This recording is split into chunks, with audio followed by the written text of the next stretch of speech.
Hello বন্ধুরা, welcome back to my new blog. আশা করি সকলে ভালো আছেন। অনেকদিন পরে আপনাদের মাঝে ফিরে আসলাম। আশা করি ভিডিওটি ভালো লাগবে, আমাদের সাথেই থাকুন। ঈদ মানে আনন্দ, আর এই ঈদের দিনে হাজারো মানুষের উপচে পড়া ভিড় জমেছে হরিপুর চিলমারি তিস্তা সেতুতে। বাসা থেকে বের হয়ে আমরা যখন ব্রিজে যাচ্ছিলাম, তখন রাস্তায় এত পরিমাণ জ্যাম ছিল, যা কল্পনারও বাইরে ছিল। এই সেতুকে ঘিরে দুই পারের মানুষ এখন স্বপ্ন বুনতে শুরু করেছে। বর্তমানে ঈদের সময় এখানে যে পরিমাণ মানুষের যাওয়া আসা, তা কোনো মেলা থেকে কম না।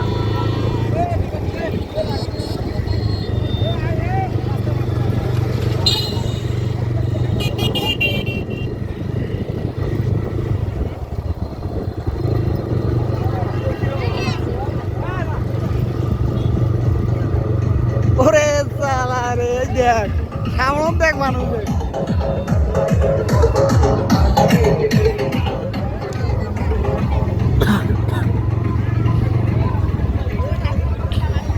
সোজা আগে কিনে নিলে ওই দিকে।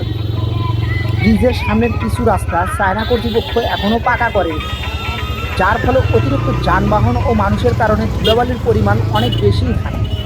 যারা আসবেন তারা অবশ্যই মাস্ক পরে আসবেন,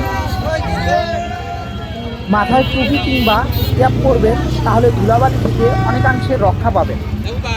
আশা করা যায় সামনে খুব দ্রুত বাকি কাজগুলো শেষ হবে, তখন হয়তো এই সমস্যা থাকবে না। ধুলাবালি হোক আর যাই হোক, ছোট্ট এই জীবনটাকে রঙিন করার জন্য ঘোরার বিকল্প নেই। আর বর্তমানে ঘোরার জন্য তিস্তা সেতু উপযুক্ত একটি আপনি স্থান। ঢুকাই দিয়ে বলবো যে সোলো করো। তবে অনেকেই এখন বলে থাকে এখানেও নাকি কক্সবাজারের ফিল পাওয়া যায়। হাজারো মানুষ, নদীর ঢেউ এবং নদীতে গোসল করা কক্সবাজার থেকে কোনো অংশেই কম না।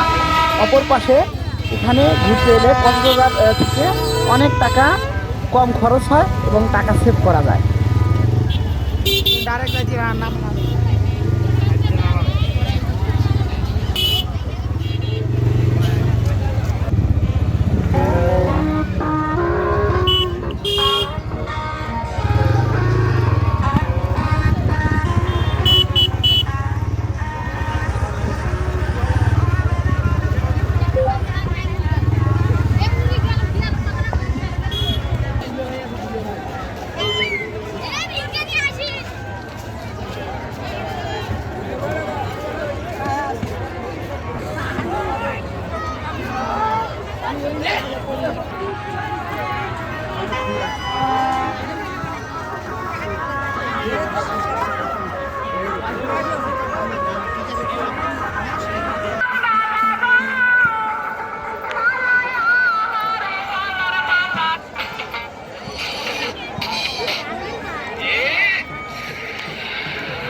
কিন্তু খারাপ দিক হলো এখানে বিভিন্ন রকমের খেলা চালু হয়েছে, যা জুয়ার অংশ।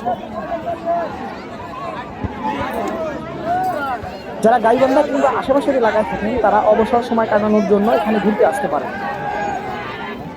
আবার ভ্রমণ পিপাসু বাঙালিদের জন্য এই জায়গা এখন একটি দর্শনীয় স্থানে রূপ নিয়েছে।